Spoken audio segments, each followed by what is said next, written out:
Hi, it's Sharon from SharonTheReader.com. This is not going to be a very easy video to do. And I don't even know why this happened. Either my guards were down, I had maybe not a great week, which is true. But this morning, after awakening, I had a very unwelcome visitor, and that was Mr. Jeffrey Epstein.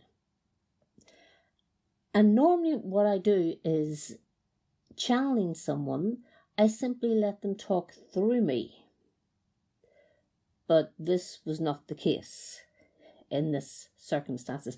And for myself, I'm very glad it was not the case.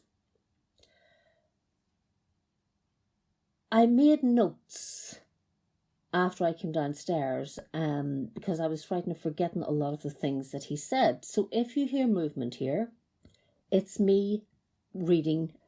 What I saw was Jeffrey Epstein sitting on a chair with handcuffs behind his back and an orange jumpsuit.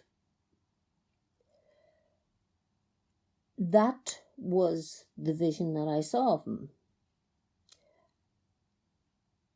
His conversation was plentiful, to say the least. He looked and talked about how he saw the world through his eyes. And I have to say, I don't think many people could really understand or take in the things that he was saying. And I don't think I did either. But I will put them out. He laughed when he talked about the things that he was involved in. He found them amusing. He said it was the oldest game in your world, is how he put that. The child trafficking, everything we know that he was up to, and I don't want to go into the details. He didn't go into details, I have to say, thankfully. But what I got was, I got a very large gist of how he viewed life. So, according to him, the only thing that he was doing was, and he didn't think that there was any wrong in it, was it was the oldest game in your world. As regards the British and the Crown, and oh yeah, before I forget, let me put in, he said that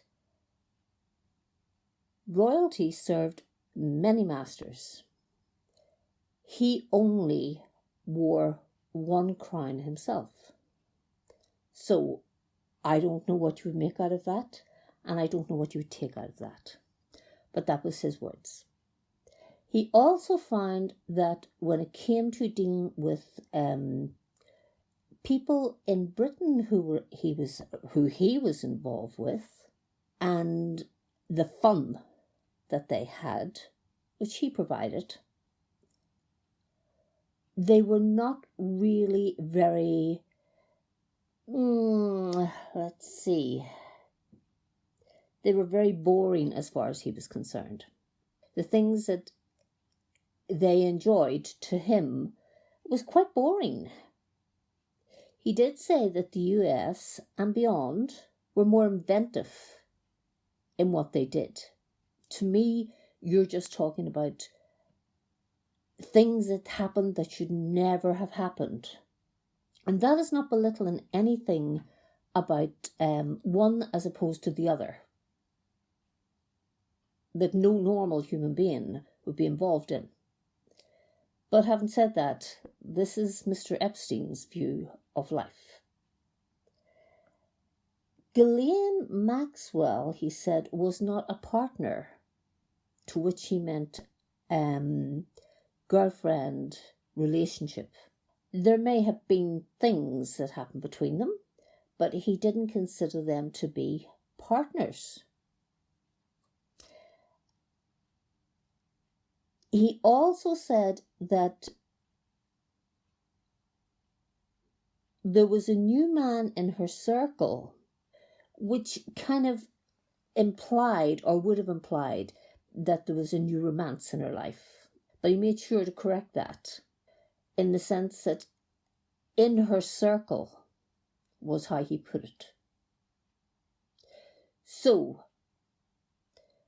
he also said that she was living quite a good life.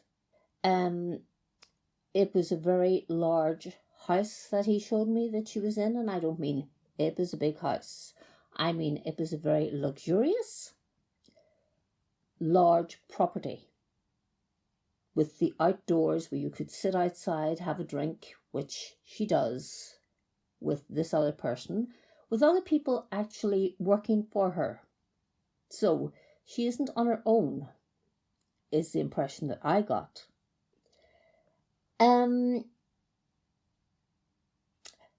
Yeah, the people he involved himself with, the people he provided service to, were people he didn't like. He didn't particularly like them. You know, they weren't friends. They weren't even people he liked spending time with, particularly. They were just people who he found rather amusing. I've just quickly wrote down here, he didn't like them very much, but they had advantages for me. So, those advantages. And he certainly made use of those advantages. He also said that he provided them with advantages to certain things that they wanted. He did make fun, and it was very interesting the way he spoke about people, like groups of people. Okay? To him, it was like the pyramid, he was at the top. Okay? Now, obviously, he was not the wealthiest of these people, but he had power over them. And that was his big thing, was money and power, and he states that, and I've wrote that little bit down to remind myself. So, from his perspective, anybody lower than that, no matter what, should they be royalty, should they be presidential, whatever, and many other things, bankers, wealth, people who really were at the top of their game, and I mean at the top of their game. He provided the services they needed. But at the end of the day, he didn't particularly like them. He looked down on them, actually. He was the person who was in control, not them. They provided the money. That's what he wanted, was the money and the power he had over them.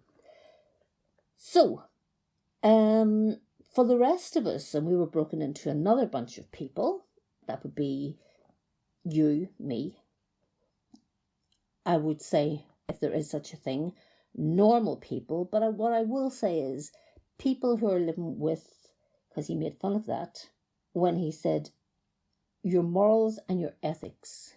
People who are living a life morally and ethically. In his opinion, we were another set of people. We were another below the pyramid. And we would have been at probably the bottom of the pyramid, if not the bottom of the pyramid. People who believed in working hard, doing their job, finding a person to share their life with, having a marriage, having children. As far as he was concerned, this was just ridiculous. It was the stupidest thing he had ever encountered in his life. It made no sense to him whatsoever. It just did not seem to be anything that his brain could take in. So, the rest of you are stupid, is what he said. Relationships, marriage, money and power rule, not morals or ethics. That's a direct from the man himself. Religion, it was kind of, because I said, religiously, you pay for what you do. And he laughed at that. And he said that religion to him was a joke. He also made a comment, because I am Irish, he joked about Ireland and the religiousness in Ireland and the dirt that went on in Ireland. He said, you have no idea. Well, I have a little bit of an idea, but he seemed to be going a little bit deeper than what I'm aware of, which would have been like the priests and, different things like that there. He was going a lot deeper than that. He did seem to think that Ireland, and it was like a gentle nudge, if you want, at me about being Irish and the filth and the dirt that happened in Ireland, sexually he was talking about, and how our religions were something that at the end of the day were another joke to him, because it seemed that anything that was, in that way, something that people would gravitate towards as perhaps what we would call a decent way of living. And even if you take the religion out, the moral way of living and the ethical way of living, that to him was a joke. Okay, so I've said that many times and I'll keep saying it because he laughs a lot about these things. Another person he laughed greatly at, and he found this quite humorous, was Harvey Weinstein. And he said that as far as he was concerned, Harvey Weinstein was an embarrassment to himself, in the sense that he is walking into court with like a Zimmer frame, an aid for walking, right? All just to get off with this crime, or these crimes, if you want. He found that hysterically funny. It was either you walk out free, or, like himself, you do your time. Not that he was going to do time, and he knew he wasn't going to do time. Now I'm going to bring you on to what he said about the day of his death. He said that he knew that day by the fact that they brought in his, I presume it would have been his lunch or his dinner, on a silver service tray type thing. And he said the weight of the knives and the forks were what he would have been accustomed to. They would have been top of the range, top notch. Also that the dinner plate had been covered by a silver, one of those things you would put over a dinner, and it probably has a name which I am unaware of. Being Irish, having morals and ethics. Okay, so obviously I'm not the person to be talking about this. He would know what this would have been called. So anyway, he said he saw that and he knew at that point that was the day. And he said also the guard who brought it into him took note of the cell. He said, I could see him looking from wall to wall, from ceiling to floor, like as if he was measuring the cell. Well, I would imagine that would not be a hard thing to do, and I wouldn't think that they would have to go into his cell to do that if they were going to suicide him. But whether that was meant that he himself was being let know, or whether it was just that this was something they were taking into account for what was to happen later. He wasn't really concerned. He did make it clear that it was not bed sheets. He was not hung by bed sheets. He was not strangled by them. Also, at the end of the day, he wasn't particularly concerned about his death, because he said he knew it was coming, and I am reading this, and that it didn't concern him because he would be back. He would be back. I am not a person who believes in reincarnation, but I don't disbelieve in it. I'm in very neutral ground there.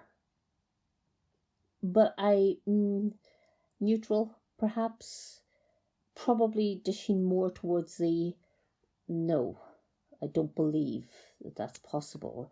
He seemed to have no problem with that. He knew he would be back. And he made it clear that he would resume where he left off. So, his thing was, and his attitude to it was, yes, you will take me out, and I know you're going to. I'm not particularly concerned, because it's just something that has to happen. And I know that when I come back, I will resume where I left off. My life will be what it was before. This is kind of strange, because there was one thing he did say, and I know this is a very disjointed podcast, but I want to get it down the way it is, maybe not properly, but the way I heard it. There was one little blonde girl, and he kind of gave me a vision of her, if you want, and she would have been probably maybe about, say, 8-9 years of age, maybe a little bit less. She wouldn't have been over 10, that's for sure. And her name was Elizabeth. And he said that this was a little girl that he liked. Not in a sexual way. Nothing to do with that. This was a child that, surprising to himself, was a child that he actually had fond feelings for. Non-sexual. Fond feelings. So, I don't know whether that links into anything to do with him. It kind of surprised me that he would have fond feelings for anyone, the way he spoke about people and his view of society. It was very strange to hear someone speak about something as if they were not, and yes, I know he's dead, but as if they were not in this world when they were in this world. That everything was a game. The game was set. The pieces were placed. The movements were made. That was how he viewed life. And the main thing was to get power and money. That was the only thing that was worth working for. And whatever it took to get this, which brings us right back to where he said that sex, perverted sex, was the oldest game in your world. So he knew that by playing that game, that it was what he wanted. This was a game that was going to pay him a lot. And it certainly did. It certainly did. Ghislaine Maxwell, it seemed to me, the way he spoke about her, that she also viewed the world from that telescopic view at a distance. The world is out there, you're way over here. So the both of them seemed to make really good partners in that way. And, it was, the way he considered it was their circle. The people that they provided services to were a part of their circle. And their circle was very large. So I asked, because I had heard another psychics say that she wouldn't touch Epstein with a barge pole. And I remember thinking, and that's why there was no way he was going to use my voice. No way, no way, no way. Okay? So the thing was, I don't try and contact anyone. They come to me. The other psychic, who is a renowned psychic and exceptionally good at her work, can actually connect. She actually deliberately connects. I don't deliberately connect. She said that she would never have him near her. And whether it be that I was having maybe not a great week and defenses were low, that was why I got him. I have no idea. Also, he did say one thing, and I suppose this was meant to be, as I said, he was very charming. I will tell you, if you did not know who this man was and what he did, you would find him a very charming person.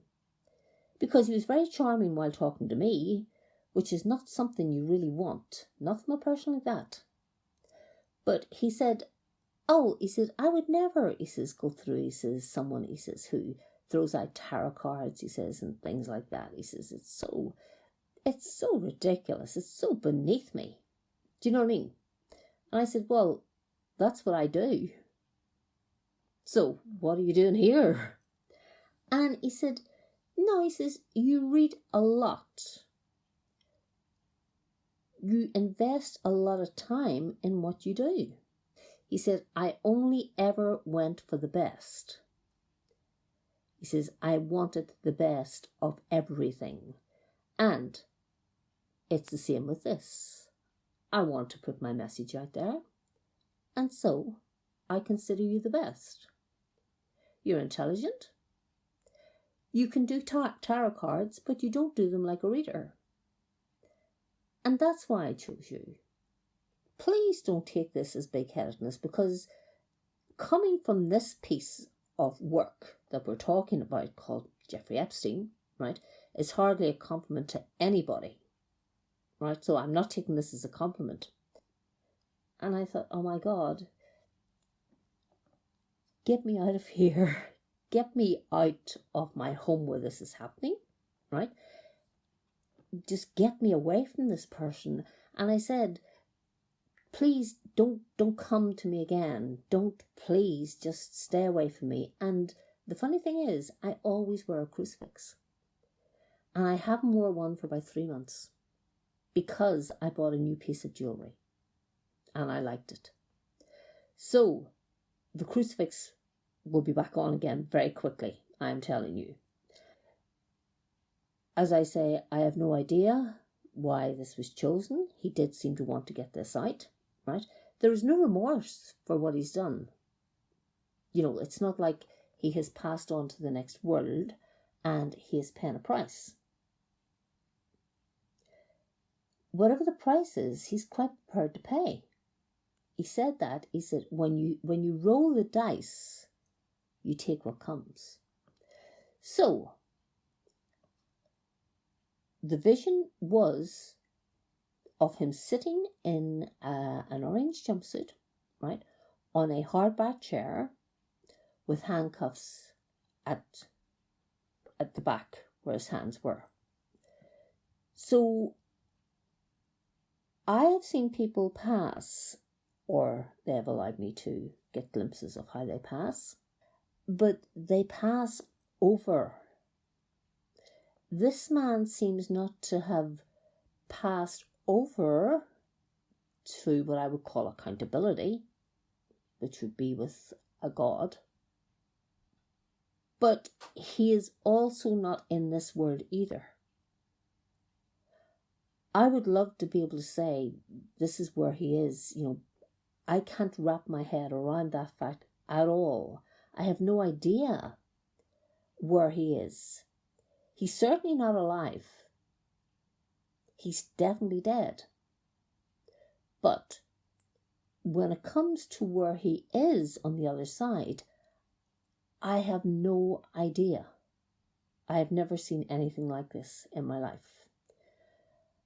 Having said that, I have never heard anyone speak the way he spoke about life and the way he viewed it and what was important in it.